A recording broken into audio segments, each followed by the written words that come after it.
Buenos días. Hoy tenemos el gusto de presentar al doctor Fernando Jacob Peña. Fernando es médico oftalmólogo, profesor universitario de la Universidad del Bosque, miembro de ACDA y pertenece a la Comisión de Exobiología de la Asociación. Hoy nos presenta la charla Astrobiología, vida en la Tierra a través del tiempo. Agradecemos la participación de Fernando y esperamos les aporte la charla de hoy. Al final, como siempre, tendremos una sesión de preguntas y respuestas. Bienvenidos. Buenos días, bienvenidos para este tema de astrobiología que queremos compartir el día de hoy con todos ustedes. El título que le hemos dado a la conferencia es Vida en la Tierra a través del tiempo. Como se mencionó, soy docente en la Universidad del Bosque, miembro de ACDA desde hace muchos años, y en ACDA tenemos una comisión que trata todos estos temas de exobiología, que ya les voy a comentar de qué se trata. Hoy en día la exobiología se denomina mejor y más aceptadamente en todas partes como astrobiología. Antes que todo, quería hacer esta declaración de conflicto de intereses. Esta presentación no tiene ningún interés comercial, no tiene ningún patrocinio. Eh, Soy autor del libro o coautor más bien del libro La incertidumbre de la vida en el cosmos, que hemos escrito con otros compañeros de ACDA sobre los temas de astrobiología precisamente. Y también un libro que tengo sobre la medicina de la autoconciencia, eh, los cuales se comentarán un momento al final. Eh, Cualquier información que se brinda, pues es solamente responsabilidad del autor. Y bueno, el tema de astrobiología es un tema bastante amplio, aunque se puede considerar que es una parte de la astronomía, incluye básicamente todo lo que concierne a cómo una vez de que digamos, la formación de los planetas se inició después del Big Bang de varios años después, se comenzó a condensar esta materia en los diferentes sistemas solares, como en algunos de ellos, como el nuestro, se produjo el milagro de la vida, qué factores fueron claves para que esto sucediera y cómo se formaron los elementos que iban a condicionar estos pilares básicos para que haya seres vivos y cómo se puede relacionar esto con la posibilidad de vida en otros lugares del universo. Estos son los temas que vamos a tratar el día de hoy. Primero, introducir sobre el tema de la astrobiología. En general, pues esta es una materia, es un tema que ha evolucionado recientemente, en realidad tiene menos de unos 30 años aproximadamente, y busca estudiar la búsqueda, cómo se buscaría vida extraterrestre, cómo sería el origen y evolución de la distribución de la vida en el universo. ¿Estamos solos en el universo realmente? Es una de las preguntas que quiere responder la astrobiología. ¿Cómo sería la vida o cómo podría ser la vida en otros planetas basándonos en lo que conocemos sobre la vida en nuestro planeta? ¿Qué consecuencias habría de comunicarnos con vida inteligente en otros planetas? ¿Qué repercusiones? ¿Cómo será el futuro de la vida en la Tierra? Eh, ¿Qué condiciones favorecen para que esta vida perdure o qué factores están aliados para que de pronto haya una destrucción o se acabe la vida en nuestro planeta? ¿Por cuánto tiempo puede haber vida en un planeta en general? ¿Cómo sería el origen y surgimiento de la vida en el cosmos? ¿Es la vida un evento inevitable? ¿Es común? ¿O realmente es algo esporádico, rarísimo en el universo? ¿Cuándo sucedió? Por lo menos en nuestro planeta. ¿En qué momento comenzó la vida? ¿Qué evidencia de vida hay en el comienzo de la Tierra? Y también trata la astrobiología sobre evaluar las habilidades que se necesitan para que esta vida evolucione se vaya transformando con el tiempo, los límites que existen para la vida en general, para los seres vivos, cuáles son los aspectos de bioquímica, fisiología y las condiciones que favorecen el desarrollo de la vida, cómo se relacionan los seres vivos, cómo conforman, digamos, esta, este conjunto, esta simbiosis o este ecosistema que va a perpetuar o va a ayudar para que interrelacionen unos seres vivos con otros y puedan soportar la vida en conjunto. ¿Cómo se extingue la vida? Catástrofes naturales que pueden llevar a que se acabe la vida en un planeta o por lo menos en el nuestro. O pueden ser estos factores generados por nosotros mismos. ¿Cómo surge la inteligencia? ¿Qué es realmente esto que llamamos inteligencia? ¿Quiénes son los seres inteligentes del planeta? Además de los seres humanos, ¿qué otros seres hay inteligentes? O podemos considerar que la inteligencia también es sine qua non de la vida. ¿Podemos comunicarnos con vida en otros planetas? ¿Cómo nos estableceremos en otros planetas? Si de pronto algún día llegáramos a Marte, ¿cómo nos estableceríamos allí? ¿Podríamos viajar más allá del sistema solar? ¿Cuáles son las condiciones para vivir en el espacio? Las consideraciones filosóficas, no solamente científicas, sino también filosóficas que abarca el tema de la vida en otras partes del universo, los asentamientos autosustentables en otros planetas que perpetúen ese paso, esa semilla de vida que podría llegar a otras partes, cómo preservar la sostenibilidad de la Tierra, de la vida, perdón, la sostenibilidad de la vida aquí en la Tierra y cómo adaptarnos al espacio. Como ven ustedes, estos temas de la astrobiología hacen que la vida se ponga en un contexto cósmico. La vida que conocemos solamente en esta partecita, en esta pelucita de polvo que es nuestro planeta en todo el universo, es lo que estamos tratando de investigar, de explorar, de conocer más a fondo para ayudarnos también a conocernos a nosotros mismos y posiblemente encontrar un día que no estamos solos en el universo. Vamos a revisar entonces algunos conceptos de historia, cómo ha evolucionado este pensamiento, estos conceptos sobre la vida en otras partes fuera del planeta, incluso sobre la vida misma, cómo surgió aquí en nuestro planeta Tierra. Desde el año, hay unos reportes del año 400 antes de la era cristiana, Metrodorus, que fue un alumno de Demócrito. Demócrito fue aquel griego que enunció la teoría atómica de la materia. Decía este Metrodorus que es muy inusual ver a una planta de maíz creciendo solitaria en medio de un inmenso campo. Si hay vida en este planeta, de seguro la hay en otros lugares del universo. Este es uno de los pensamientos que tenían los griegos desde hace, imagínense, mucho más de 2000, 2500 años aproximadamente. Entonces, el concepto de pensar que no estamos solos en el universo es tan antiguo como el ser humano.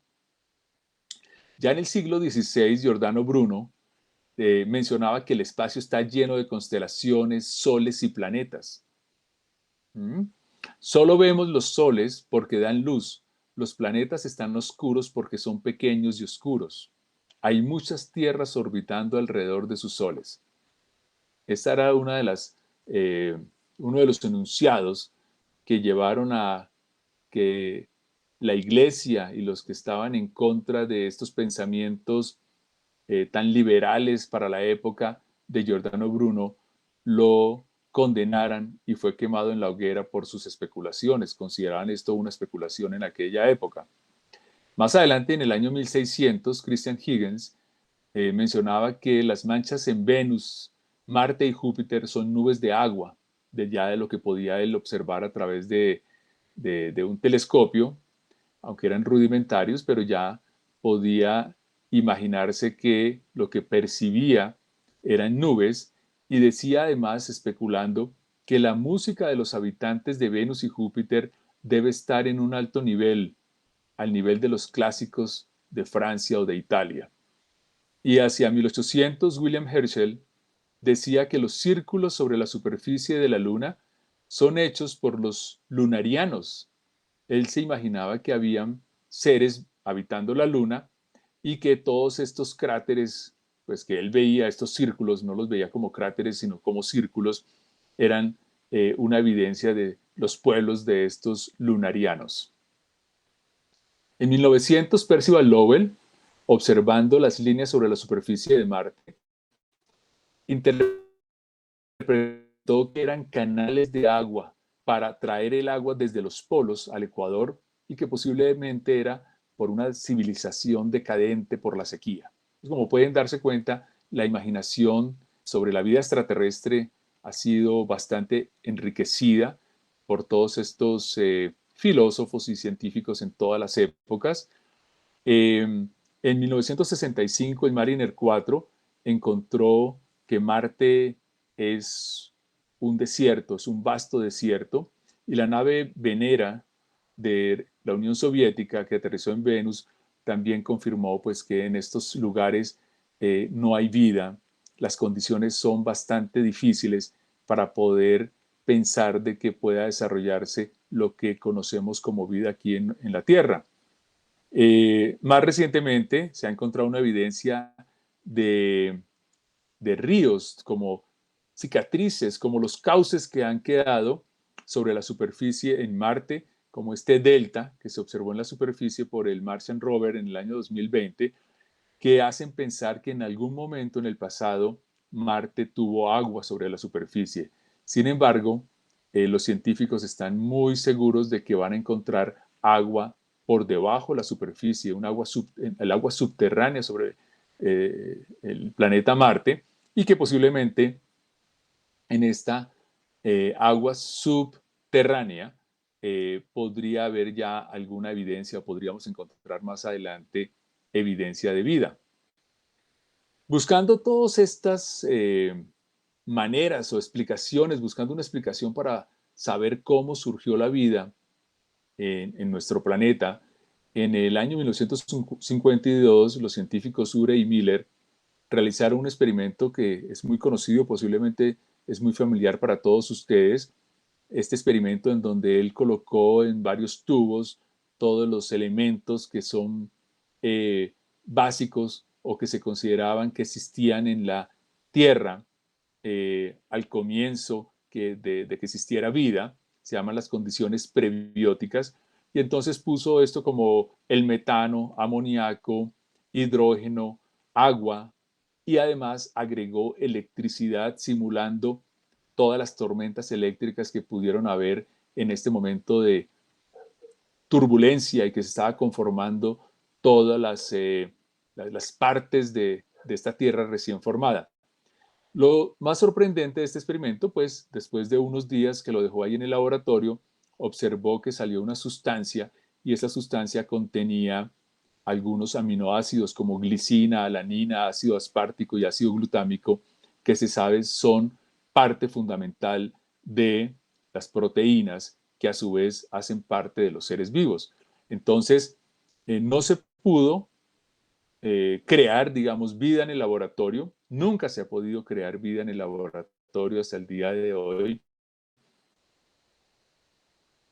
No sabemos cómo estos aminoácidos que se pueden sintetizar o que se pueden crear de forma artificial poniendo los elementos y simulando las condiciones de la Tierra primitiva pudieran dar vida. No se ha podido simular que estos elementos den al final algo que tenga vida y que pueda reproducirse por sí misma. Sin embargo, se avanzó en el sentido de conocer un poco cómo estos elementos pudieron formarse en la Tierra primitiva a partir de los gases que existían en la atmósfera y unidos por esta electricidad.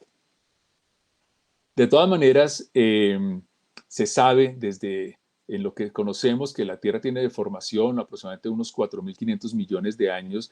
Se sabe que muy remotamente, o sea, muy cercanamente, casi a la formación de la Tierra, aproximadamente unos 4.200 millones de años, se ha encontrado ya vestigios de que hubo agua en nuestro planeta.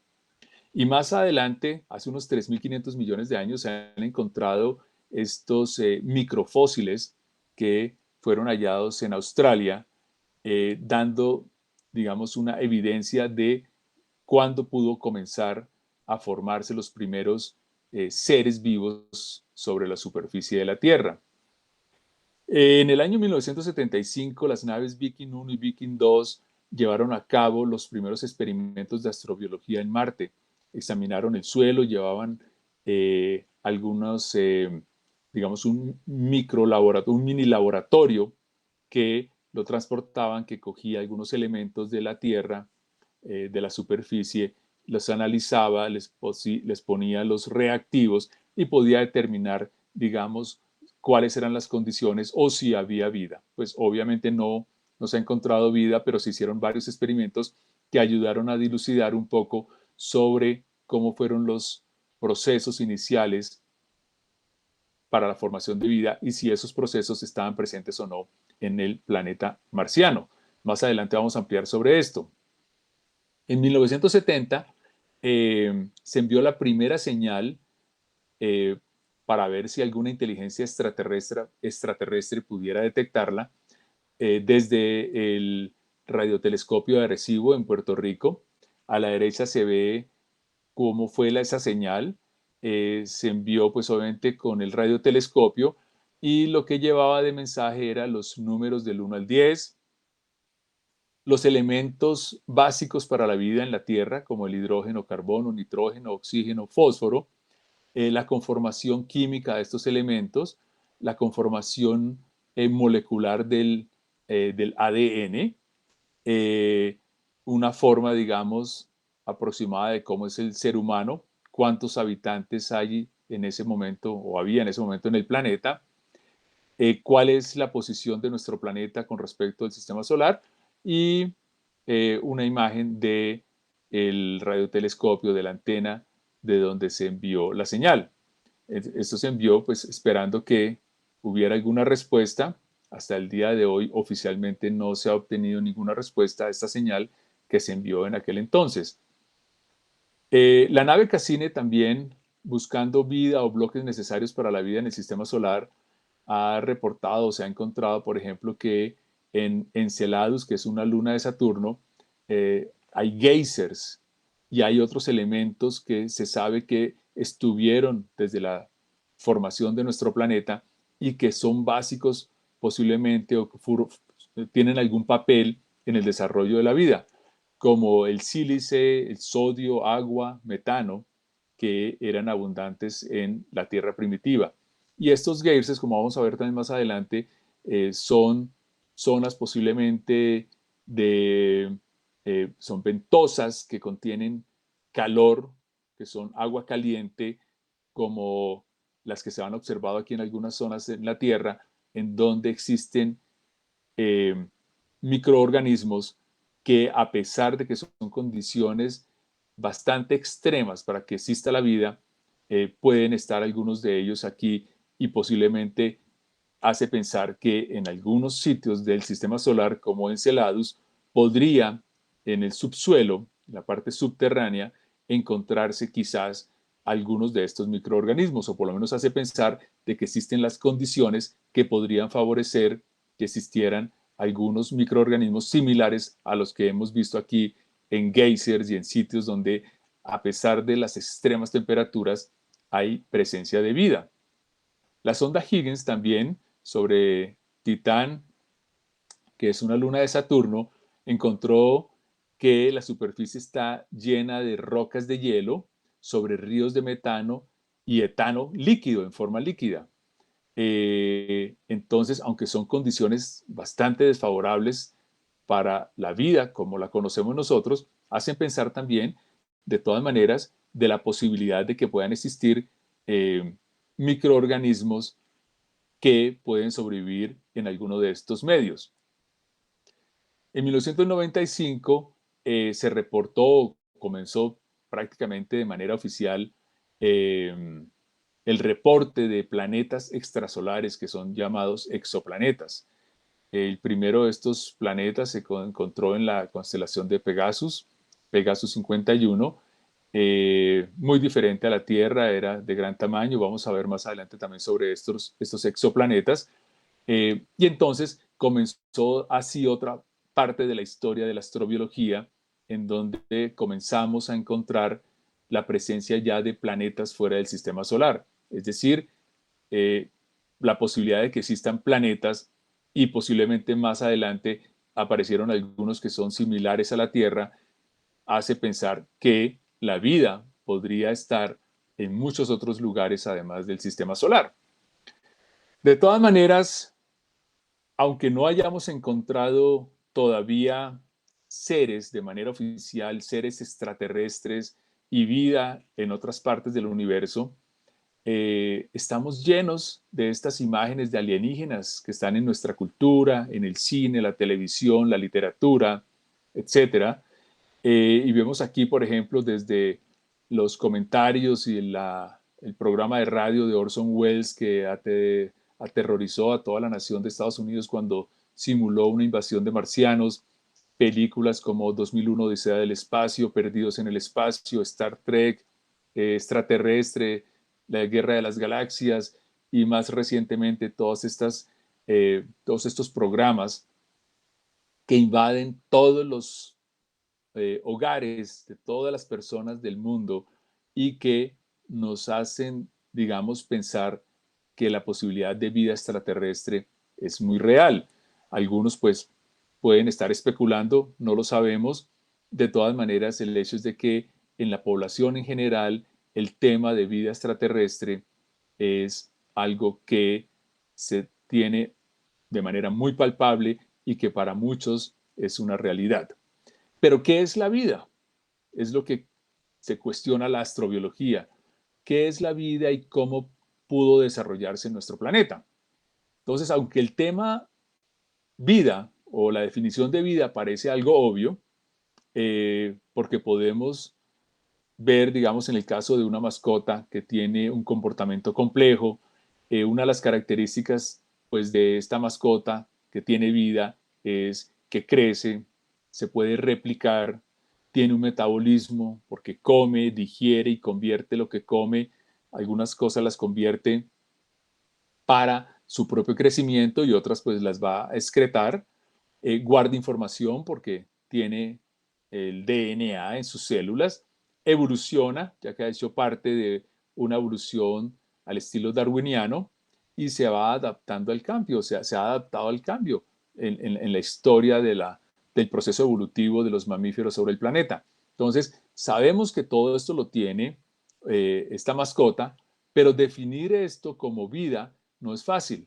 Y si decimos que la vida es algo que crece, se replica, tiene metabolismo, guarda información, evoluciona, etcétera, podríamos entonces pensar que un tornado que tiene un complejo comportamiento podría tener vida, o que los cristales de sal, los cuales crecen, eh, podrían ser cristales con vida, o que por otra parte una memoria, una USB, un pendrive que tiene un archivo que se comparte y se replica, entonces este archivo tendría vida. Y por lo contrario, un virus, que es por ejemplo el que está causando esta gran pandemia en todo el planeta desde hace más de un año, eh, que se considera, digamos, en cierta forma como algo de vida y que está haciendo mucho daño, pero no se pueden replicar. Entonces, si no se puede replicar, no se podría considerar como un ser vivo. Y por otra parte también, un solo conejo no se puede replicar porque requiere de una pareja, requiere de la conejita para poderse replicar. Entonces, si se tiene un solo conejo y no se replica, podría entonces uno definir que un conejo solo no sería vida. Entonces, como pueden darse cuenta, definir con unos términos específicos qué es vida o qué no es vida, ¿sí? Es algo realmente complejo y todavía no se ha llegado a una definición eh, clara, concreta, que nos pueda hacer entender cómo es la vida. Aunque hay una definición que ha sacado la NASA, que ya la veremos más adelante, es una definición que pues, aunque es aceptada, tiene todavía varias limitaciones. Con el concepto de vida surgió también algunas tendencias. Una es lo que se conoce como la tendencia al materialismo, que considera que la vida tiene alma compuesta de átomos de fuego, decían los griegos. Estos átomos de fuego eran pues los cuatro elementos: tierra, fuego, eh, aire, eh, tierra, fuego, el aire, bueno, se me escapa el otro. Y el otro grupo era el del vitalismo, que decía que lo vivo tiene una fuerza vital, es decir, que para que haya vida no solamente se requieren de estos elementos químicos, sino que debe haber también una fuerza vital, y solo cuando esta fuerza se une a algo no biológico, entonces se puede volver biológico. Es decir, cuando esta fuerza vital se une a algo químico, como por ejemplo los elementos que se encontraban en la atmósfera primitiva, y se une a estos elementos, entonces se convertiría en algo biológico, es decir, que tendría vida. En la Edad Media y en alguna época trataron de explicar o conceptualizaban que la vida tenía un comportamiento que se generaba de manera espontánea, y se creó entonces este pensamiento de la generación espontánea. Cuando la fuerza vital llega a algo que se crea, llega a algo, entonces se crea la vida. Y hacían unos experimentos y ponían, por ejemplo, un trozo de carne y lo dejaban abierto y al aire, y se daban cuenta que unos pocos días después habían ahí gusanos eh, al lado de la carne, y entonces consideraban de que se había generado vida dejando la carne en estas condiciones.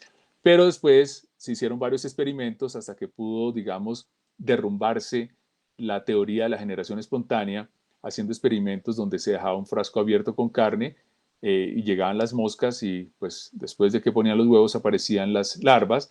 Otro donde se quedaba completamente hermético y se dieron cuenta que allí no sucedía lo mismo, y otro que era permeable con una lámina superior, y se dieron cuenta pues que las larvas quedaban era en la parte superior donde llevaban las moscas. Entonces, después de esto, y además con los conceptos que dio en esta época Luis Pasteur y algunos ejemplos con lo que conocemos hoy en día como la pasteurización, se derrumbó esta generación espontánea.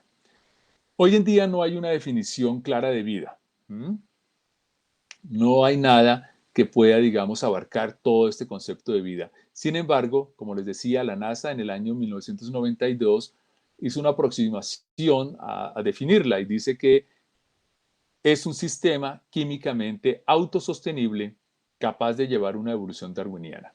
Sin embargo, en muchos casos, eh, los primeros procesos para dar origen a la vida no tuvieron una evolución darwiniana como la conocemos, porque no había, digamos, una adaptación una supervivencia del más apto. Entonces, si solamente existían estos elementos químicos no biológicos, ¿cómo podría haber una evolución darwiniana en ese momento? Entonces, hay muchas cosas que están en contra o que no pueden abarcar estos conceptos con esta simple definición de vida que dio la NASA en 1992.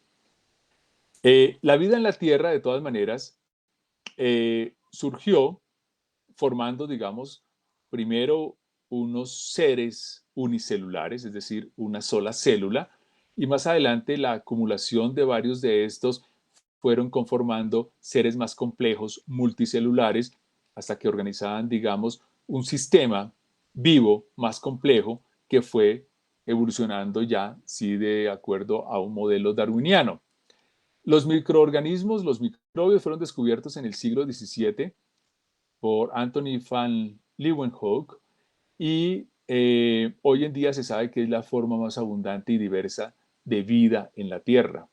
Estos microorganismos pues los tenemos en todas partes. Sabemos que los microorganismos que están en nuestro cuerpo son más o menos unas 10 veces más el número de células que nosotros mismos tenemos, y por eso la importancia que hoy en día se le da a todos estos microorganismos que están tanto en la piel como en las mucosas, en el intestino, etcétera, y la relevancia que se ha descubierto de lo que es el conocido como microbioma o la microbiota del ser humano, y su papel en todas las enfermedades o en varias enfermedades, incluyendo enfermedades autoinmunes, enfermedades de diferentes partes, sobre todo a nivel digestivo, alteraciones en la parte de absorción, metabolismo, en la parte de obesidad, en hipertensión, conjuntivitis, en cantidad de enfermedades que tienen, hoy en día se ha encontrado que tienen una relación con este microbioma en el ser humano. También se han encontrado entonces microorganismos que pueden sobrevivir en medios extremos, a temperaturas donde considerábamos que era prácticamente imposible. Nosotros sabemos que las proteínas a una temperatura mayor de 40 grados centígrados se desnaturalizan, es decir, vuelven a su estado natural, a ser péptidos, incluso aminoácidos. Entonces, pensar que un ser vivo pudiera soportar una temperatura mayor de 40 grados hace un tiempo era completamente inconcebible. Sin embargo, hoy, como vamos a ver más adelante, en estos microorganismos que se han encontrado en el planeta, que viven en estos medios extremos y se conocen como extremófilos, pueden estar a temperaturas completamente absurdas desde nuestra concepción de vida o a áreas de radiación, expuestos a una radiación que consideraríamos también que no son aptas para la vida o a condiciones ácidas o a condiciones básicas. Y estos pues se conocen, como les decía, como extremófilos. También ahora los astrobiólogos definen lo que es el término de una biosfera, que es, digamos, el conjunto de todos estos espacios, estos ecosistemas que se han ido conformando en un determinado planeta, en donde han eh, permitido que varios seres interactúen de manera, digamos, simbiótica, armónica, en equilibrio, y todo en su conjunto hayan o permanezcan o mantengan toda la vida en un determinado planeta. Entonces, en nuestro planeta, a todo ese componente de vida se le conoce como biosfera, que a su vez tiene ciertas fronteras donde están, digamos, las fronteras de presión, de temperatura, etcétera, y estas son los llamados bioespacios. Entonces, de acuerdo a esto, tenemos, por ejemplo, para la Tierra aquí, estos serían los límites que están basados en función de la temperatura, la presión y la salinidad, ¿sí? Por ejemplo, en Marte el bioespacio estaría, digamos, un poco más reducido de acuerdo a las condiciones que se tienen allá. Para Venus varía, en Titán, en Celadus, en Ceres, etc. Entonces, cada eh, planeta o cada luna puede tener un bioespacio completamente diferente. Algunos de estos bioespacios serán aptos para la vida y otros no lo serán. Algunos pueden tener las condiciones que favorecen la aparición de vida y otros no. Pero de todas maneras, conocer estos bioespacios hacen que en astrobiología se procure entender y comprender de una manera más amplia cuáles son las condiciones que permiten la vida en la Tierra. Como les mencionaba, hay algunos microorganismos, se llaman los termófilos, aquellos que se han encontrado en áreas calientes, como en los geysers que hay en el Parque Nacional de Yellowstone en Estados Unidos, y que pueden representar posiblemente microorganismos similares a los que había en la Tierra primitiva. En estos geysers, a temperaturas bastante altas, incluso mayores de 100 grados centígrados, se han encontrado microorganismos y pues hace difícil comprender cómo sobreviven, pero básicamente lo hacen porque han adaptado la síntesis de proteínas y la manera de interactuar con el medio externo, con membranas y facultades especiales en sus membranas que le permiten eh, tener una vida pues, en estas condiciones. Es más, si lo sacáramos de estas condiciones de temperatura alta, estos termófilos morirían. Y hay varios lugares extremos con vida en la Tierra, que los detallaremos más adelante para ver algunos ejemplos de estos extremófilos.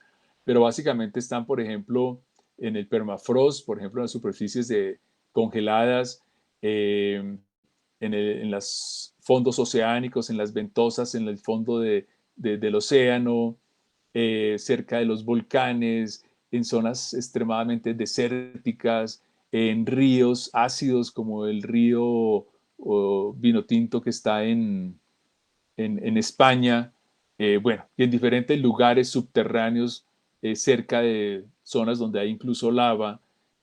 Bueno, como les mencionaba, en estas ventosas submarinas que simulan muy bien cómo sería la Tierra primitiva, y en todas estas zonas se han encontrado microorganismos viviendo en condiciones completamente extremas, que son los extremófilos.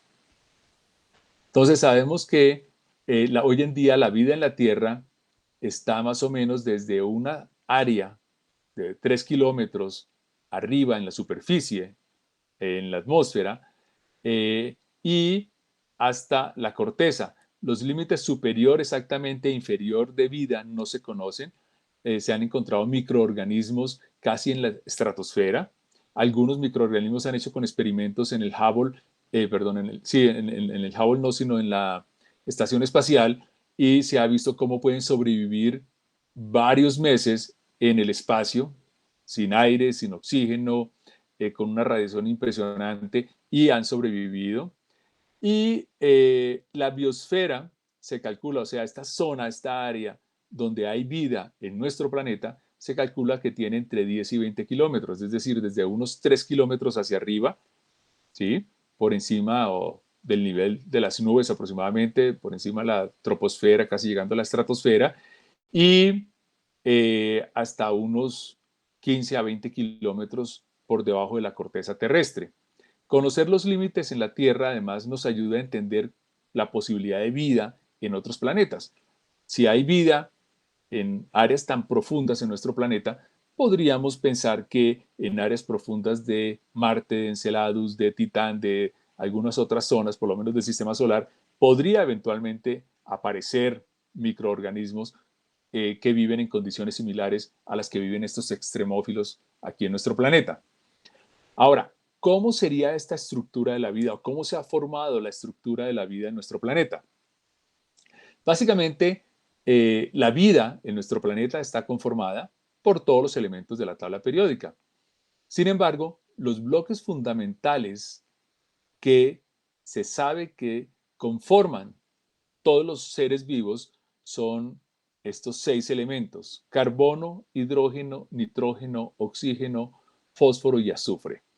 Estos se consideran como los bloques fundamentales que se cree fueron organizándose desde la Tierra primitiva para formar moléculas más complejas, conformar de pronto ya, en el caso de los aminoácidos, conformar de pronto péptidos, más adelante las proteínas, y más adelante posiblemente el ADN, el ARN o el RNA, etcétera, y ir conformando a su vez también en un conglomerado ya un ser vivo unicelular, y después un ser vivo multicelular, y después varias uniones de estos elementos multicelulares conformar órganos y conformar ya después un ser más complejo como los animales o como el ser humano.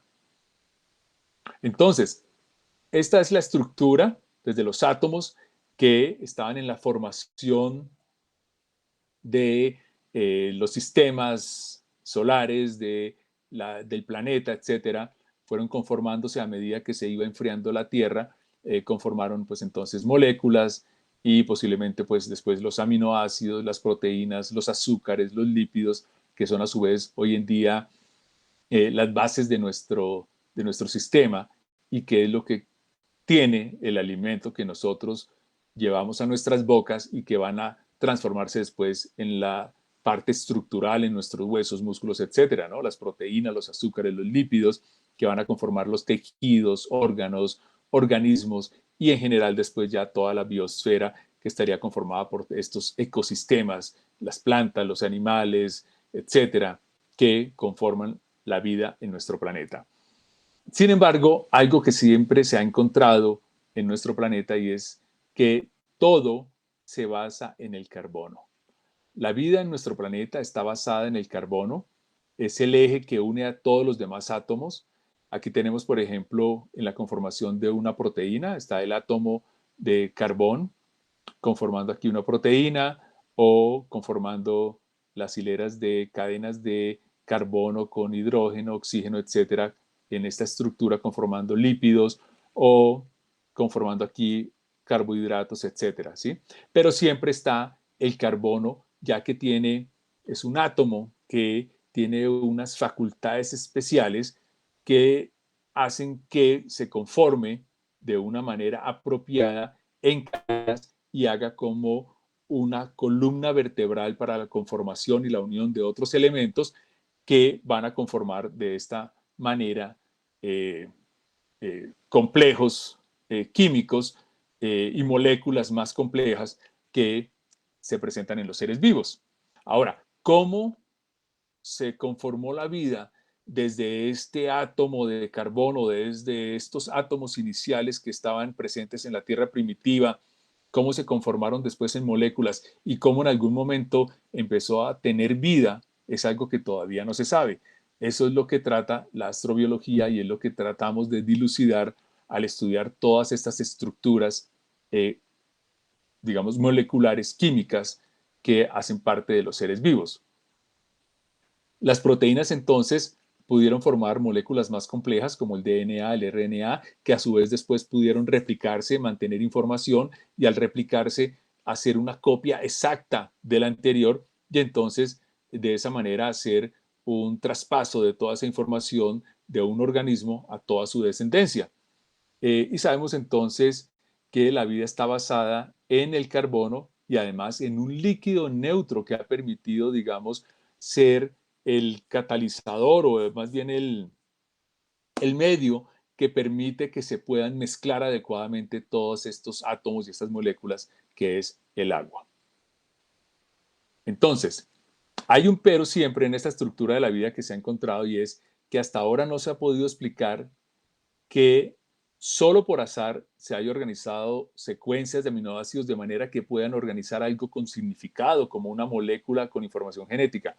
No se ha podido lograr identificar cómo los aminoácidos pudieron dar origen al DNA o al RNA, o si el DNA apareció de una manera independiente y después se formaron las proteínas, porque para que haya proteínas, primero tiene se necesita de RNA. El RNA que entra a los ribosomas y que hace una transcripción y pasa y conforma las proteínas. Pero no sabemos cómo una proteína podía haber dado origen entonces al RNA. Esto es algo que está como un dilema, digamos, ¿qué fue primero, si el huevo o la gallina? Y la otra cosa es que la selección natural no pudo funcionar antes de existir la primera célula, que fuera autorreproducible, porque la selección natural solo sucede en organismos que se replican. Entonces, si no había una selección natural en la química prebiótica, digamos, ¿cómo podía hablarse de una organización o de una supervivencia al estilo de evolución darwiniana, que es como lo explica o como pretende explicarlo la definición de vida que tiene la NASA? Entonces hay una controversia sobre esta evolución química espontánea, si fue primero los aminoácidos o el ADN o primero las enzimas o las proteínas, ¿qué sucedió? Entonces hay un grupo de científicos que están trabajando todavía esto e incluso hay algunos científicos que consideran que es muy válido el vitalismo todavía porque esa fuerza vital que le va a dar vida a lo químico, a la materia química, puede que exista. No sabemos cuál sería cómo sería la aparición de esta fuerza vital en las primeras células eh, o en los primeros conglomerados químicos que le dieron vida a este primer organismo sobre el planeta.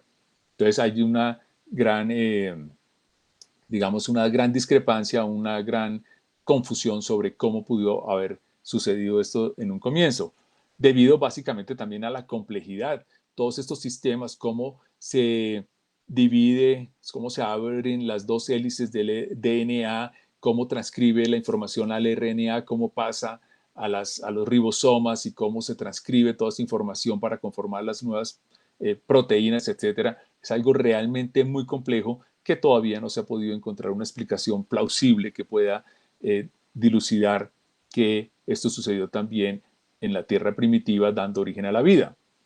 Lo que sí sabemos es que para que haya vida se necesita de un medio que pueda facilitar la mezcla de estos componentes químicos y este es el agua, por lo menos en nuestro planeta, y eso es lo que se busca también en astrobiología cuando se exploran otros cuerpos celestes, otras lunas, otros planetas, buscando la presencia de esta agua, ya que sabemos que es un medio que favorece porque la difusión y el intercambio de moléculas orgánicas se facilita en este medio.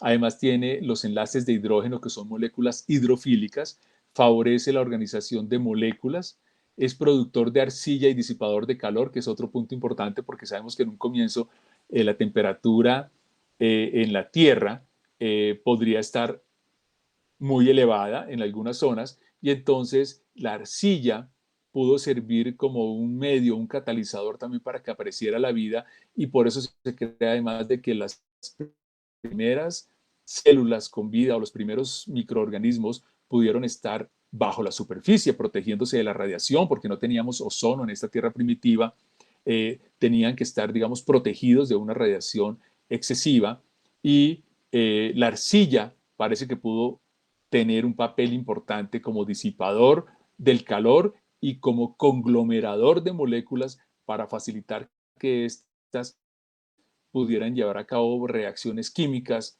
que facilitaran la aparición de los primeros microorganismos.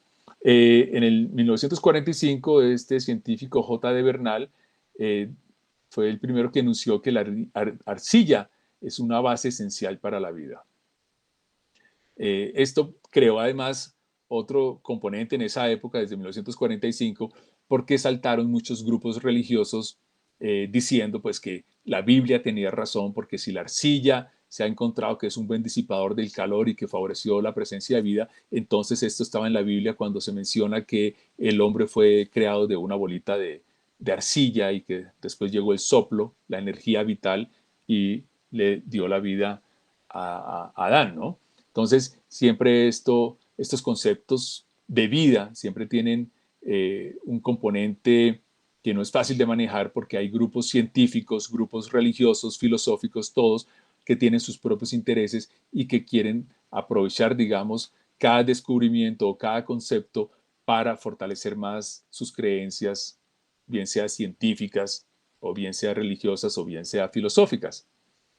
Entonces, hasta ahora vemos que la estructura de la vida está eh, en base a ciertos elementos y ciertos componentes que son básicos, como el agua, el DNA que guarda una información que la puede pasar a sus generaciones, el RNA que transmite esa información para crear, por ejemplo, proteínas y formar aquí, digamos, también los aminoácidos.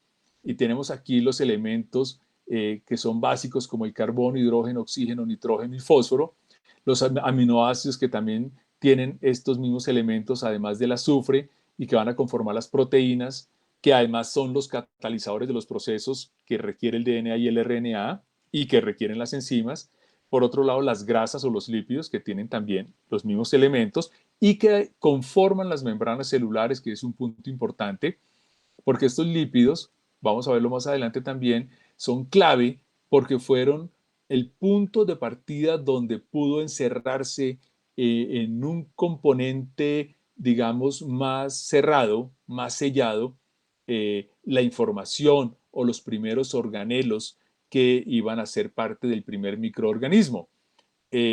Estos lípidos tienen una peculiaridad y es que se pueden organizar en una doble capa con una zona hidrofóbica, es decir, que rechaza el agua, y otra hidrofílica, y que además tiene cierta permeabilidad que favorece, digamos, el intercambio con el exterior y entonces pudo ayudar para que se conformaran, digamos, las primeras burbujitas de vida en la Tierra primitiva.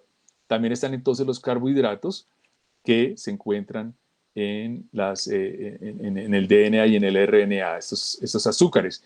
Entonces, vemos cómo todo esto está interrelacionado y saber o determinar cuál apareció primero no es fácil. Lo que sí sabemos es que toda esta química prebiótica hacen parte y son la base estructural para que haya vida. Entonces, todas estas moléculas, no sabemos cómo, en algún momento, fueron conformándose y se organizó una pared, una membrana, una pared, se almacenó la información de alguna manera dentro de este habitáculo con vida y además requería formar energía. Entonces vemos aquí una célula donde tiene algunas áreas que dan energía, son estas, por ejemplo, las mitocondrias, otras zonas como por ejemplo el núcleo, donde va a estar la parte del almacenamiento de información, la membrana celular por fuera, que es la que permite que esté sellada a agresiones del medio, pero que además permite una comunicación, una permeabilidad inteligente y definida para ciertas cosas o ciertos compuestos que necesita, bien sea traer a su interior o excretar y enviar al exterior. Y por otra parte, digamos, los ribosomas que también están conformando aquí la organización para producir las proteínas que a su vez van a ser utilizadas por la misma célula. Entonces esa es como la organización básica. La membrana, el almacenamiento de información y la energía.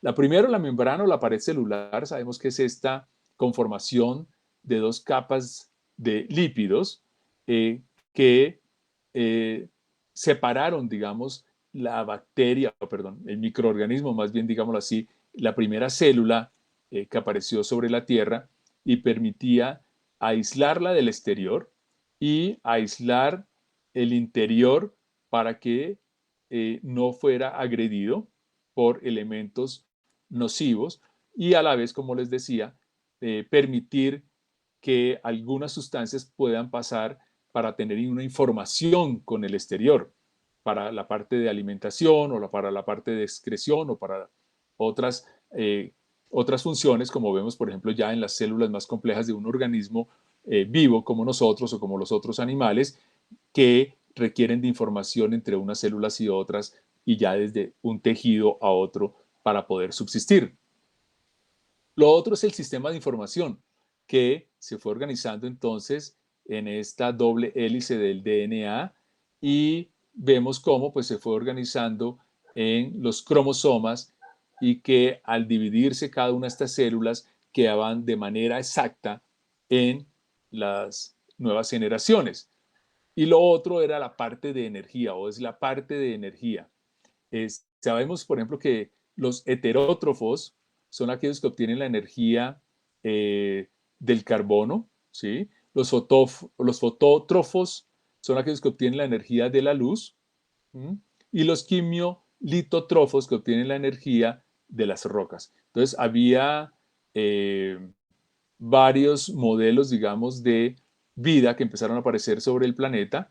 Entonces tenemos aquí, digamos, los herbívoros como heterótrofos. Los fotótrofos son, por ejemplo, las plantas que obtienen energía de la luz del sol, la transforman, hacen una fotosíntesis, liberan oxígeno, absorben dióxido de carbono y pues enriquecen el aire de oxígeno que permiten a los otros seres vivos que lo respiren y hacer de esa manera un intercambio simbiótico para que los dos puedan sobrevivir en un mismo ecosistema o dentro de la misma biosfera. Ahora, ¿cómo se originó la vida? Que es el gran misterio que trata también la astrobiología. Entonces, primero hay que entender los pilares que fueron básicos para dar origen a esta vida. ¿Cómo vamos de las moléculas a los primeros microorganismos que se autorreplican? Es algo que está buscando explicar la astrobiología. Las posibilidades que se conocen hoy en día, una es la del creacionismo, digamos, de que vino un ser superior y creó la vida sobre el planeta, eh, o posiblemente, que es la que más se cree hoy en día, es que vino en cometas o en asteroides, que se tenían, digamos, las condiciones favorables sobre la Tierra, había, digamos, la electricidad con los rayos, estaba el calor con los volcanes, estaba la atmósfera con gases de metano, el dióxido de carbono que era muy abundante en la Tierra primitiva, estaba el agua en los mares también primitivos, etcétera. Entonces, habían ciertas condiciones y se cree que ya la parte, digamos, de seres vivos pudieron haber sido traídos en cometas o en asteroides que al chocar sobre la Tierra y encontrar este medio favorable, pues hizo que proliferaran, se replicaran y empezaran a crear o a formar más vida en el planeta Tierra. Lo otro es que posiblemente surgió en la Tierra de manera natural y aleatoria, lo cual no sabemos y no se ha podido explicar cómo desde estos compuestos químicos básicos se pudo originar ya un ser vivo. Entonces, el experimento de Urey Miller que les comenté en 1952 ha tratado de explicar un poco esa posibilidad porque produjeron aminoácidos, pero solamente hasta ahí ha llegado el experimento. No se han podido ni siquiera sintetizar proteínas, y mucho menos un DNA, y mucho menos ya una célula o algo que se pueda replicar o que salga caminando después del tubito de ensayo. Lo otro que favorece también algunas de estas teorías es que se han encontrado aminoácidos en los meteoritos que caen en la Tierra. Esos aminoácidos han sobrevivido en medios, en el espacio, a través del espacio, y nos han traído, digamos, elementos que son básicos para la vida, como los aminoácidos. Eh, Pensar en cómo pudo ser el origen de la vida es como pensar, digamos, imagínense un sancocho, que aquí están todos esos elementos, pero básicamente pensemos aquí en el pollo que está desmechado, ¿sí? En partes, y cómo volver esto en sus partes químicas originales y convertirlo en una gallina, por ejemplo, en un pollo acá. Es así como se cree o como tratamos nosotros de buscar la vida en la Tierra primitiva.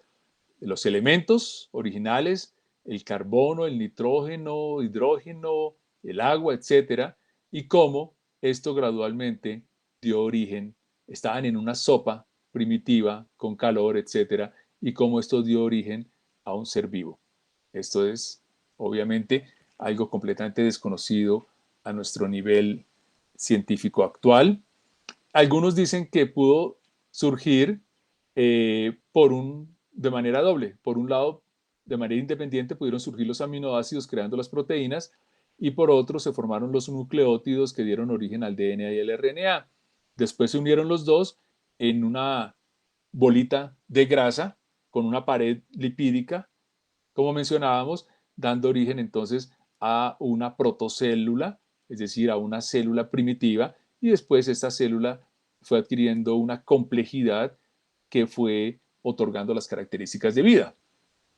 Eh, Sabemos entonces que la membrana celular, que es básica para que exista, digamos, un conglomerado interno, que es, digamos, un microorganismo, se puede formar de manera muy fácil en algunos experimentos y de manera espontánea si uno pone los materiales de estos meteoritos o a nivel interestelar y los mezcla con agua. Y se sabe que se puede organizar fácilmente en burbujitas oleosas o burbujitas, digamos, de lípidos que podrían favorecer para que más adelante entraran ya en un ejemplo, digamos, de una célula primigenia, que entraran después de esta bicapa lipídica que se encierra y pudiera encerrar aquí ya elementos de vida que podrían ser más adelante ya el DNA, el RNA, etcétera, y conformarse más adelante ya en un núcleo y dar origen, digamos, a todos los organelos que harían parte de esta célula. Y pensar entonces en que esto, así fue como se originó el primero o los primeros microorganismos sobre el planeta. Ahora, ¿en dónde se localiza este origen de la vida? Entonces, para que haya vida y se pueda, digamos, eh, facilitar el proceso de creación de un ser vivo o de un microorganismo, se necesita pues que hayan condiciones que brinden la energía necesaria, que las moléculas estén concentradas y que haya un medio apropiado para que pueda mezclar estas moléculas. Y esto es lo que se conoce como los bloques que dieron origen a la vida. Ahora, ¿dónde pudo ser? Entonces, observando lugares en nuestro planeta en donde se ha encontrado vida, lugares que son realmente inhóspitos para nuestro concepto de vida, podemos pensar que estos lugares que existieron en la Tierra primitiva pudieron ser algunos de los que favorecieron que esta energía con estas moléculas concentradas en un medio acuoso pudieran originar la vida. Algunos son como las ventosas del mar profundo, que son ricas en hierro y en azufre, los cuales se encuentran los aminoácidos, o posiblemente en cráteres de asteroides y cometas, ya que esto pues genera una gran cantidad de energía y hay calor, y hay después un enfriamiento gradual, que este enfriamiento pudo haber facilitado, digamos, que estas moléculas se fueran concentrando, se fueran uniendo hasta permitir la aparición de la vida. O también en regiones como playas primitivas, como por ejemplo los estromatolitos que se han observado hoy en día en algunas áreas en Groenlandia o en Australia, y que pudieran llevar a cabo periodos, que tuvieran tener periodos de desecamiento ocasional, que ayudaría a concentrar estas moléculas y entonces favorecería la aparición o la conformación también de microorganismos.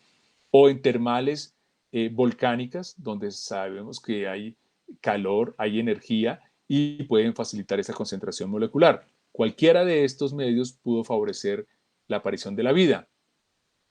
Hoy en día, la evidencia que tenemos pues, son los termófilos.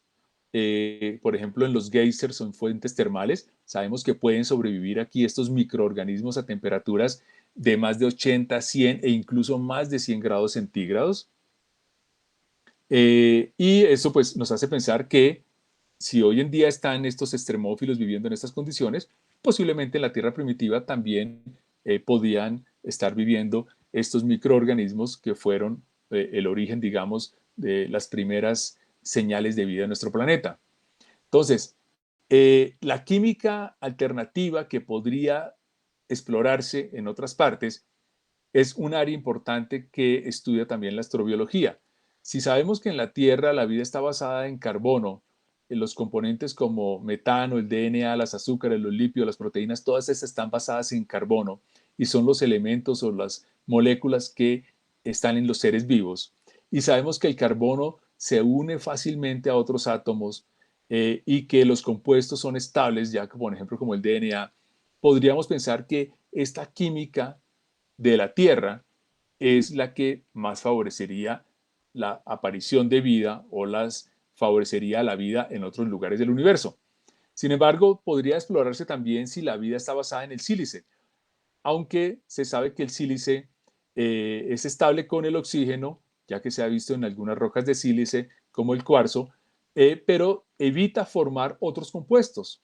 Entonces, si está basada en sílice en otras partes, tendría unas condiciones muy limitadas. Además, es muy reactivo e inflamable a temperatura ambiente, por lo cual tendría que tener unas condiciones atmosféricas de temperatura especiales que favorecieran pues, que el sílice fuera más estable y no fuera a explotar allá en el planeta. Otros, pues, cualquier elemento de la, vida, de la tabla periódica podría tener una base para conformar la vida en otros lugares del universo.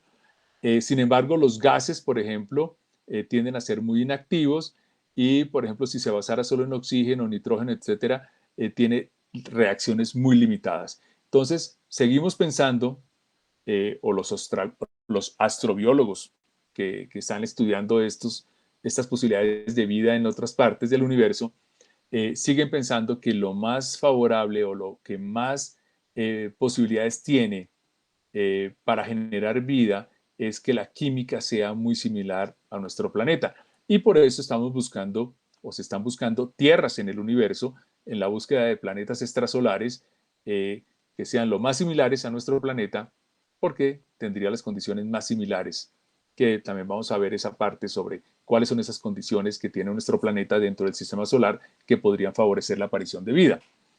Entonces, en la Tierra sabemos que se necesita el agua como un solvente. La otra ventaja del agua es que flota cuando se congela, no se hunde como sucede, por ejemplo, con el metano. Entonces, al congelarse, permite que el agua esté líquida debajo y entonces la vida no se muera cuando bajen las temperaturas. Si la vida se muriera cada vez que bajan las temperaturas, entonces tendríamos eh, eh, solamente bloques de hielo hundidos y congelarían la vida, lo cual haría más difícil, digamos, las reacciones químicas y que pudieran subsistir o sobrevivir muchos de los seres que habitarían en la vida en la tierra primitiva. Por otra parte, el agua disuelve muchos químicos y tiene un rango de temperatura amplio. Desde la parte de congelación hasta la parte de ebullición es un rango de temperatura realmente que favorece.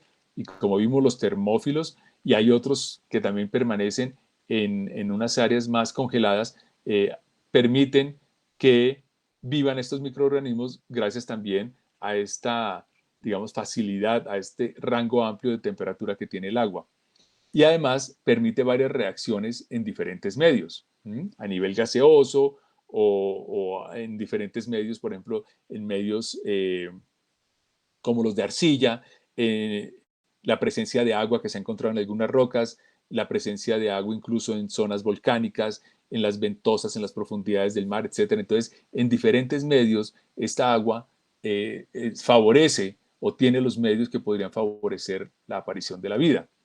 A diferencia del amoníaco, ya que a bajas temperaturas disuelve varios químicos, pero puede mantener uniones entre algunos aminoácidos y solo es líquido a temperaturas muy bajas.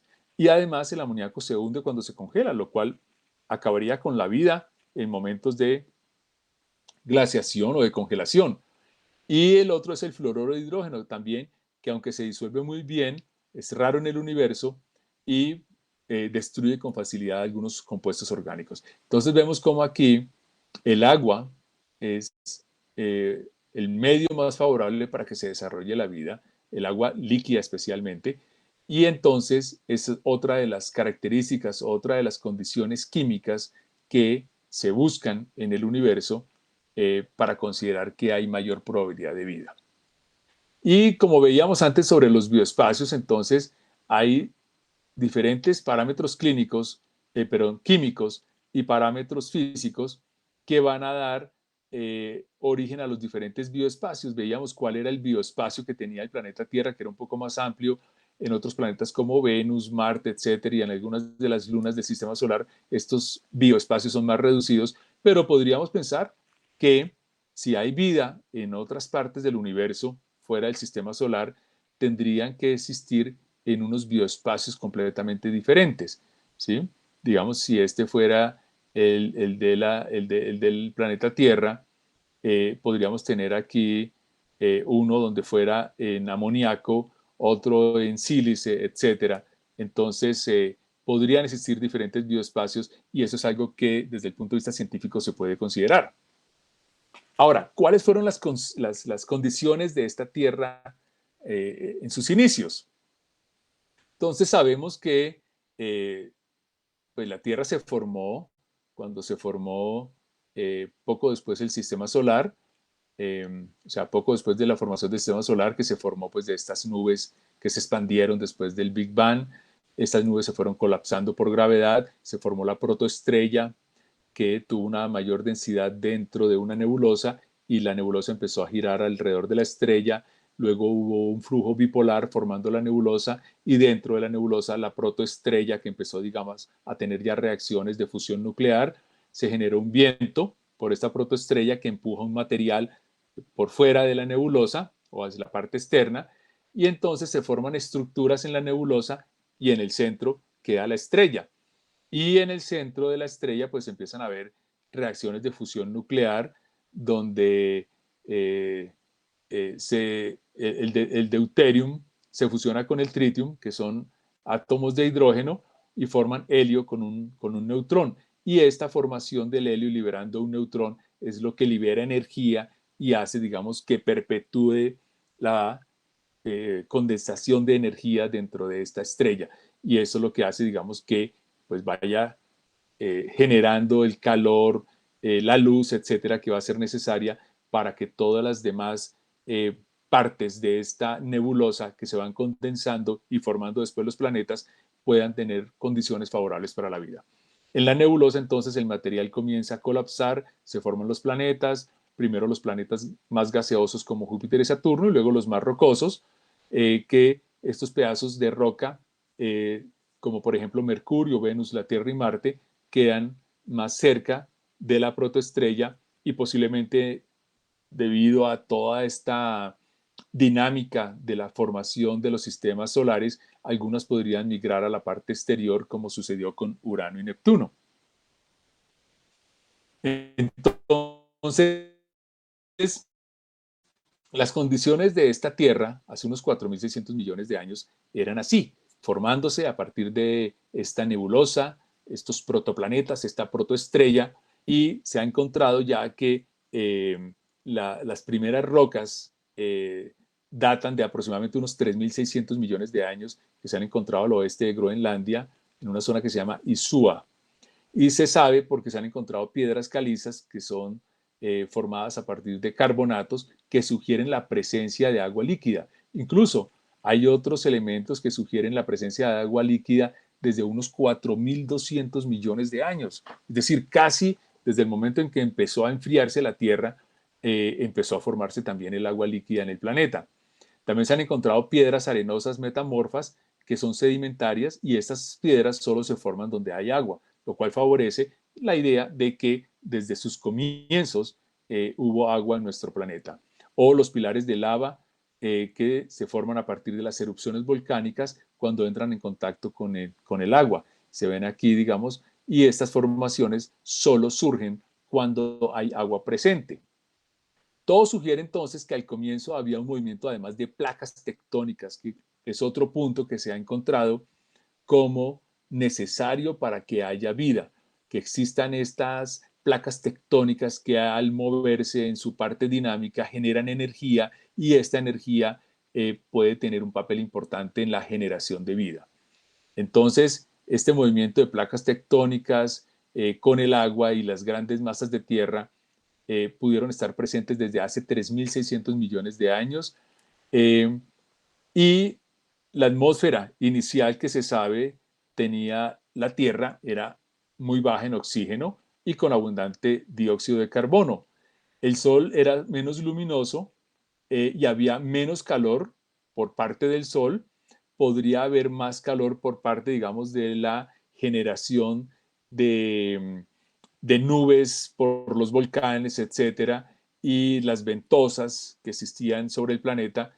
Y esto fue lo que, digamos, ayudó a equilibrar el frío cósmico que habría en el sistema solar inicialmente, porque la radiación del Sol en forma de calor era mucho menos de la que tenemos hoy en día. Sin embargo, había una gran radiación de luz ultravioleta que se sabe que pudo generar o ser clave en los comienzos de la generación de vida. La paradoja de la tenue estrella amarilla se refiere a que en esta época el Sol no calentaba, pero la Tierra no estaba congelada debido a un efecto de invernadero, como lo que sucede, digamos, en Venus. Entonces habían unas nubes de dióxido de carbono y metano que encerraban un poco el planeta y favorecían, digamos, que hubiera más calor, aunque el calor del Sol no fuera suficiente. Había mucha radiación ultravioleta, no había capa de ozono porque no había mucho oxígeno y sabemos que el ozono, que es O3, se forma a partir pues, de oxígeno y el ozono, que además forma una capa protectora sobre la atmósfera, se empezó a generar mucho tiempo después cuando ya hubo cantidad suficiente de moléculas de oxígeno que podían transformarse en ozono para dar una protección adecuada a la atmósfera. Y los microorganismos entonces estarían viviendo entre las rocas para protegerse de esta radiación ultravioleta o en el fondo del océano, como sugiere la presencia de los extremófilos en las ventosas del mar profundo. Había muchos impactos, además de asteroides y cometas, ya que pues vemos los impactos en la Luna y pues en otros astros, en otros cuerpos celestes. Y además esto favorece también la idea de que entre todos estos impactos de asteroides y cometas, en muchos de ellos pudo llegar a sembrarse la vida, que muchos de ellos podían traer digamos, moléculas, aminoácidos u otros compuestos que serían claves para la conformación de los primeros microorganismos en el planeta. Entonces, hay evidencia de fósiles hace unos 3.800 a 3.500 millones de años, apenas se formó la corteza terrestre. Una evidencia son los estromatolitos, que hay pues obviamente en fósiles, pero también hay estromatolitos más recientes que se han observado en algunas zonas, como les decía, de Australia, que tienen partículas carbonatadas y tienen además las cianobacterias. Las cianobacterias son bacterias que hacen una, digamos, especie de fotosíntesis y son de las primeras señales de producción de oxígeno y posiblemente estas cianobacterias en la tierra primitiva fueron multiplicándose y fueron aumentando la cantidad de oxígeno de manera que fueron enriqueciendo gradualmente la atmósfera para permitir que hubieran mejores reacciones moleculares y apareciera, digamos, una vida basada también pues en oxígeno como la conocemos hoy en día, donde por lo menos el 21% del aire o de la atmósfera está compuesta por oxígeno, y es el oxígeno que nosotros respiramos. También se han encontrado entonces microfósiles, fósiles químicos que existen también, como por ejemplo señales del carbono 12, carbono 13, que son isótopos que se usan hoy en día también para buscar evidencia. Sin embargo, la evidencia conocida puede ser producida por procesos no biológicos, y es otra vez donde entra la situación de discrepancia o de incógnita para saber si esos procesos fueron solamente químicos o si algunos de esos procesos fueron dados por seres vivos, es decir, fueron de origen biológico. Y esto sigue en controversia, ya que muchos de estos compuestos y de todas estas reacciones y de todo esto que se ha encontrado hasta el momento puede explicarse simplemente por un mecanismo químico, es decir, sin que haya la presencia de seres vivos. Entonces existe la discrepancia si eso fue químico o ya era un componente biológico y en qué momento lo químico se volvió biológico. De todas maneras, se ha logrado hacer una descripción de cómo ha sido la relación evolutiva de los organismos, y eso es lo que se conoce como el árbol de la vida filogenético. Se divide entre las bacterias, que son aquellas que no tienen un núcleo, ¿sí? Y las eucariotas, y vemos cómo en este árbol están todas las bacterias, otro grupo que es las arqueas, y estos dos grupos son procariotas unicelulares sin núcleo, y aquí están los eucariotes, y aquí en una puntica donde están los animales, aquí estamos nosotros. Entonces, la filogenética es la relación evolutiva entre estos grupos de organismos, y también se han hecho, digamos, divisiones de los organismos o de los complejos vivos en el planeta de manera taxonómica por la forma, o también se han hecho clasificaciones de manera molecular analizando el RNA ribosomal, y en astrobiología se usa para entender cuál organismo apareció primero, cuál era su naturaleza, cuál es la historia de la vida en la Tierra, e ir conociendo, digamos, todo el proceso, cómo fue desarrollándose este árbol de la vida en nuestro planeta, y ver si estas condiciones pueden presentarse también, si algún día las encontramos, en otros planetas o en otros lugares del universo. Ahora, ya empezando a cerrar un poco este tema del día de hoy, quiero comentarles cómo ha sido la vida en la Tierra a través del tiempo. Primero hay que entender también cómo ha sobrevivido la vida en los últimos 3.800 millones de años, ya que han sido condiciones extremas. Las condiciones de la vida primitiva, de la Tierra primitiva, no son las mismas condiciones que tenemos hoy en día. Sin embargo, hoy en día tenemos microorganismos que viven en condiciones similares a la vida como estaba a la Tierra primitiva, y entonces nos ayuda a comprender un poco si esto fue lo que sucedió en aquel entonces, y por lo tanto nos ayuda a pensar que seres extremófilos podrían existir en esta Tierra en sus inicios. Extremo se considera aquello donde se alcanza el límite de la vida, y los extremófilos son aquellos microorganismos que viven en estas condiciones extremas para la vida.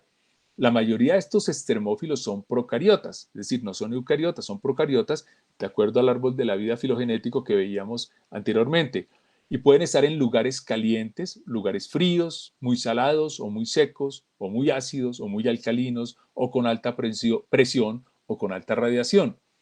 Entonces, esta gráfica que veíamos al comienzo muestra algunas de las zonas en el planeta, zonas extremas donde se han encontrado estos microorganismos.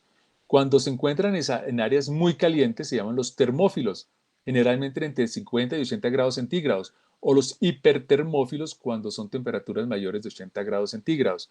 Suelen encontrarse en las ventosas hidrotermales, donde hay sulfatos químicos tóxicos, a veces más de 100 grados centígrados, altas presiones en las profundidades, en las ventosas, en las profundidades del océano Pacífico, por ejemplo, o en termales calientes como se ha visto en el parque de Yellowstone en Estados Unidos. Y además tienen proteínas y enzimas que son termoestables, es decir, se han adaptado a estas altas temperaturas, y por eso hoy en día algunos de estos microorganismos se utilizan en los detergentes biológicos. Algunos crecen en zonas muy frías, se llaman los psicrófilos, en temperaturas menores de 15 grados centígrados. Se han encontrado en la Antártida, en el lago Vostok.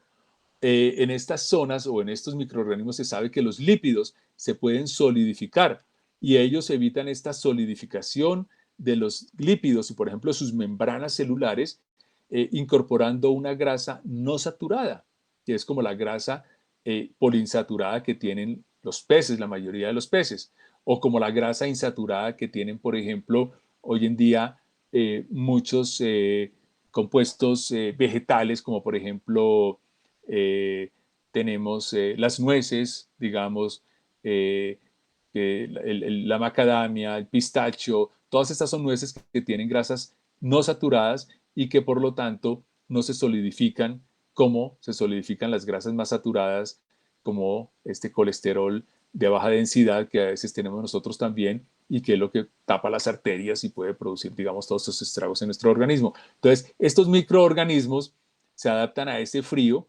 incorporando una grasa no saturada, lo cual hace que sus membranas se mantengan permeables, adecuadas, adaptadas al medio y además tiene azúcares que actúan como anticongelamiento. Hay otros microorganismos que están en medios muy salados, como por ejemplo el Mar Muerto, que es la mayor depresión del mundo, a más o menos unos 400 metros por debajo del nivel del mar, una salinidad extremadamente alta.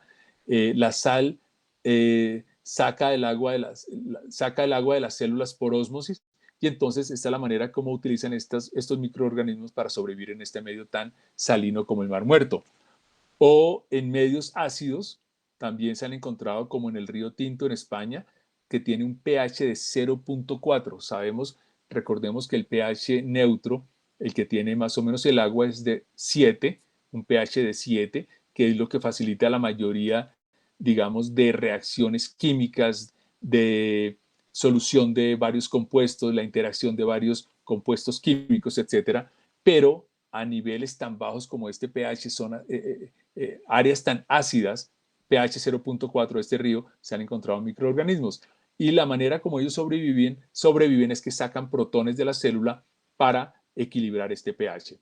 También se han encontrado en zonas alcalinas, como por ejemplo en el Mono Lake en Estados Unidos, en California, donde hay un pH de 12.5 y también existen estos microorganismos. Y aquí ellos también adaptan este pH al interior de la célula para que quede neutro en su interior y puedan sobrevivir en estos medios tan extremos.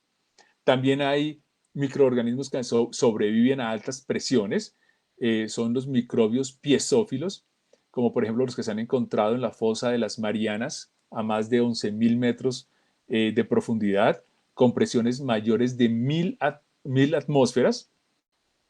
Y estos microorganismos en estos medios tan inhóspitos sobreviven cambiando la expresión genética para crear moléculas que mejoran la forma de los nutrientes. Y también tienen grasos insaturados en las membranas para que no se congelen, digamos, sus membranas celulares. En el espacio se han encontrado microorganismos que pueden soportar altos niveles de radiación, altas temperaturas de congelamiento, como las que hay en el espacio, donde hay gran capacidad de disecación, no hay oxígeno, y esto se ha observado con base a experimentos realizados en la estación espacial que pusieron en órbita rocas con cianobacterias durante un año y se observó cómo sobrevivieron estos microorganismos. También están los poliextremófilos, que son aquellos que se adaptan en múltiples condiciones extremas, como vemos aquí el oso de agua, temperaturas desde menos 200 hasta más 150 grados centígrados al espacio, altas presiones, etcétera. O sea, en diferentes medios extremos que se pueden adaptar estos microorganismos. Ahora, posteriormente a estos microorganismos unicelulares que aparecieron en algún momento en la Tierra, se fueron organizando algunas células especializadas trabajando conjuntamente para conformar ya un organismo. Y lo más increíble es que de los 4.800 millones de años que tiene nuestro planeta, la mayor evidencia o la evidencia más antigua de microfósiles, posiblemente unos 3.800 millones, pasaron unos 3.200 o más millones de años para que aparecieran ya los seres o los microorganismos ya pluricelulares o multicelulares. Es decir, por más de 3.000 y pico o 3.500 casi millones de años, solo existieron microorganismos unicelulares sobre nuestro planeta. Hace solo unos 585 a 542 millones de años empezó lo que se llama la fauna ediacara, los primeros multicelulares de los cuales hay evidencia en estos microfósiles en Australia. Y se cree que posiblemente hubo alguna mutación que llevó a una diferenciación o a una necesidad, posiblemente ya empezó una adaptación, ahí sí podríamos hablar de algo de adaptación darwiniana que llevó a la multicelularidad y además en ese momento cuando ya empezó a haber una concentración adecuada de oxígeno en la atmósfera, cuando ya digamos estas cianobacterias se multiplicaron lo suficiente y produjeron el suficiente oxígeno, entonces se cree que posiblemente esto ayudó a que apareciera la multicelularidad y entonces hubiera una explosión de vida como sucedió en este momento y que se conoce como la explosión del Cámbrico. Entonces aparecieron células especializadas que posiblemente comenzaron como parte de la adaptación y de la supervivencia, conformaron entonces ya algunos esqueletos, algunos empezaron a moverse, alguna forma de caminar o de moverse, las conchas, mayor protección, hubo comportamientos más complejos y hace unos 542 millones de años ya los organismos multicelulares estaban bien establecidos. Como les decía, fue una explosión de vida en este momento que se conoce como la explosión del Cámbrico y obviamente, aunque en este momento hubo una gran explosión de vida, le han seguido varios momentos en donde casi se extingue la vida en su totalidad en la Tierra. Y estas son las principales extinciones en masa que se conocen, como por ejemplo esta de hace unos 445 millones de años, donde se desapareció hasta el 85% de todas las especies que habían sobre el planeta. Hace unos 340 millones de años desapareció hasta el 70% de todas las especies con vida que existían sobre la Tierra. Y la más grave, la de hace unos 250 millones, donde hasta el 95% de la vida en la Tierra pereció. Luego, hace unos 200 millones de años, el 76%. Y esta, donde hace unos 65 millones, cuando se extinguieron los dinosaurios, hasta el 80% de los seres vivos sobre el planeta desaparecieron, posiblemente pues por la estrellada de este asteroide o este meteorito que cayó sobre el planeta. Entonces, la diversidad aumentó después de cada extinción en masa, es lo más increíble. A medida que había una extinción, la Tierra volvía a retomar con más fuerza y con más potencia toda esa cantidad de vida, esa capacidad de adaptación, esa evolución darwiniana se presentó con más fuerza y eso fue lo que dio origen cada vez a un mayor número de seres más complejos, ir evolucionando hasta llegar, digamos, a los peces, a los mamíferos y posteriormente a todos los homínidos y aparecer la vida como hombre. Entonces, ¿qué causó, digamos, estas extinciones? Entonces veíamos hace 65 millones, pues el impacto posiblemente de un asteroide o un cometa. También hubo explosiones masivas de volcanes, cambios en la química oceánica o en la química atmosférica que pudieron pues llevar a estas extinciones. Y la extinción de hace 65 millones permitió el surgimiento de los mamíferos y luego de los homínidos y luego del hombre. Incluso una de las características que llevó a que el hombre prevaleciera, digamos, se cree que fue los ojos.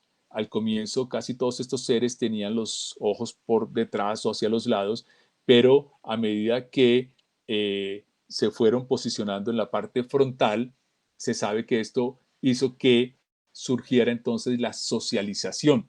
Ya un solo organismo como un homínido no podía, era más vulnerable, digamos, porque veía hacia una sola zona y entonces requería de un compañero que mirara para otra zona y otro para otra zona. Entonces se cree que esta socialización fue lo que hizo favorecer la mayor evolución y el crecimiento del cerebro y luego pues conformar en el proceso evolutivo de estos homínidos hasta el hombre como lo conocemos hoy en día. Y lo otro importante es la cantidad de oxígeno que fue apareciendo en la atmósfera. Fueron los puntos claves para que la vida fuera progresando, para que fuera evolucionando de manera cada vez mayor y con mayor creación de seres vivos. Entonces se conocen, digamos, estos momentos de gran oxigenación hasta favorecer, digamos, aquí la aparición de los animales, aquí la aparición de las plantas, etcétera. Entonces, cada vez iba aumentando el porcentaje de oxígeno en la atmósfera desde valores por debajo de 0.01% hasta hoy en día que tenemos más o menos un 21% de concentración de oxígeno en el planeta, en la atmósfera. Entonces, nos hemos dado cuenta de la importancia de estos eventos de gran oxidación que han surgido en el planeta en diferentes momentos y que han permitido que la cantidad de oxígeno favorece la mayor cantidad posiblemente de vida en nuestro planeta. Hay algunos eventos que se sabe que gastan oxígeno, como por ejemplo los organismos muertos al degradarse o las erupciones volcánicas, mientras que hay otros eventos que aumentan la producción de oxígeno, como la fotosíntesis que veíamos por las cianobacterias y más adelante por las algas verde azules y más adelante pues ya por las plantas, los árboles, etcétera, que fueron aumentando la producción de oxígeno, favoreciendo la aparición de más vida y más biodiversidad en nuestro planeta. Se sabe también que la respiración aeróbica, es decir, la que utiliza oxígeno, es 15 a 20 veces más eficiente que la anaeróbica. Y esto posiblemente fue lo que permitió una abundancia de vida multicelular.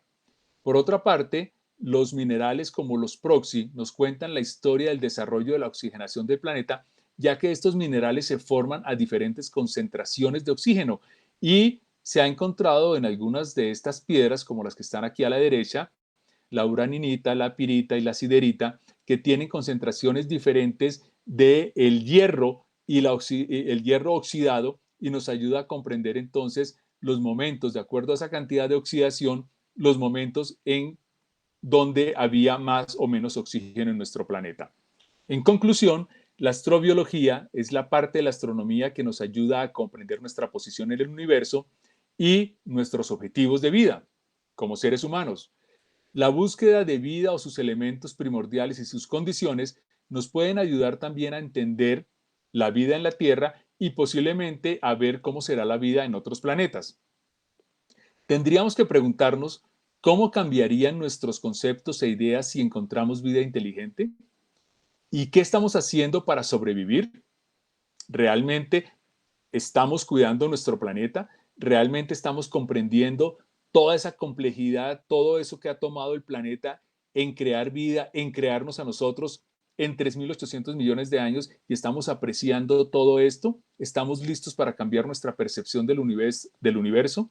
Y además, eh, entre más conocemos sobre la vida, cómo apareció, su complejidad, su dificultad para que exista en el universo en realidad, eso nos debería ayudar a respetar más la vida. Estos son temas que también abordaremos dentro de 8 días con otra conferencia que nos llevará ya a ver otras partes importantes de la astrobiología. Mientras tanto, podríamos preguntarnos, como decía Einstein, qué debería ser, o más bien, como decía Einstein, que debería ser una labor de la humanidad respetar toda la vida, no solamente a los animales que tienen sentimientos, sino también a los árboles y a las plantas.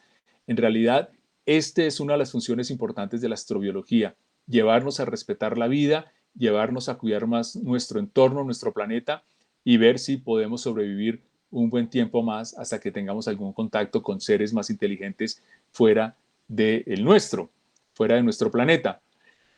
Dos punticos rápidos que quiero comentarles al final es sobre este libro que escribimos en la Comisión de Exobiología de ACDA y que está pues para la venta al público. Resume algunos de los conceptos que hemos trabajado en los últimos años en este grupo de exobiología o de astrobiología, que son sinónimos. Y un punto personal que quería comentarles es que debido a mi trabajo como médico y pues con esta inquietud como aficionado de la astronomía y todo lo que he aprendido de los compañeros en ACDA y de todas estas experiencias de conocer más el cosmos y conocer la astrobiología, también me ha llevado a preguntarme si más allá de la vida, de lo que conocemos nosotros, o de esa parte del vitalismo y del materialismo que se ha considerado desde el punto de vista filosófico desde la antigüedad, podríamos nosotros encontrar algo que dé un mayor significado, como la búsqueda de la conciencia, en qué momento aparece esa conciencia en el ser humano y qué papel tenemos nosotros como seres supuestamente conscientes. Entonces, hay otro libro que escribí sobre este tema y relacionando la parte de la conciencia del ser humano dentro de la salud, y es la medicina de la autoconciencia, que también pues quería dejarlo aquí como un punto al finalizar la presentación.